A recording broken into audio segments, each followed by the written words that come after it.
হত্যাকাণ্ডের ফয়সালা করেই আমরা অগাস্টে যাব। এই মুহূর্তে দেশব্যাপী তোলপাড় চলছে। আগামী ২০২৫ সালের ১৫ ফেব্রুয়ারির মধ্যে বাংলাদেশের সরকার থেকে পদত্যাগ করতে যাচ্ছেন দুই গুরুত্বপূর্ণ উপদেষ্টা, নাহিদ ইসলাম এবং আসিফ মাহমুদ। আর এই পদত্যাগের সাথে গড়ে উঠতে যাচ্ছে একটি নতুন রাজনৈতিক দল। জুলাই মাসে ছাত্র জনতার বিপ্লবী আন্দোলনে নেতৃত্ব দেওয়া নাহিদ ইসলাম এবং আসিফ মাহমুদ আগামী মাসে রাজনৈতিকভাবে এক বিপ্লব ঘটানোর প্রস্তুতি নিচ্ছেন, এমন খবর প্রকাশ হয়েছে, যা দেশের রাজনীতিকে নতুন মাত্রায় পৌঁছে দেবে। নতুন দলের ঘোষণা আসবে খুব শিগগির। প্রথমেই তারা একটি আহ্বায়ক কমিটি তৈরি করবে এবং কমিটির সদস্য সচিব হবেন নাহিদ ইসলাম। এই দলটি ছাত্রদের নেতৃত্বে গঠিত হতে যাচ্ছে এবং এর গঠনতন্ত্রের কাজ চলমান।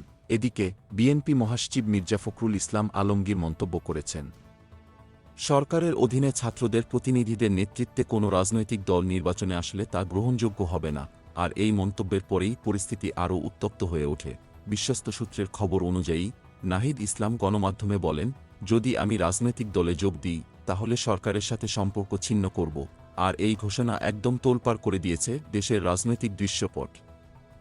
এতদিন যা চলছিল তা আর থাকবে না। দেশব্যাপী ব্যাপক সমর্থন পেয়েছেন নাহিদ ইসলাম এবং আসিফ মাহমুদ। তার নেতৃত্বে একটি বিপ্লবের সূচনা হতে চলেছে।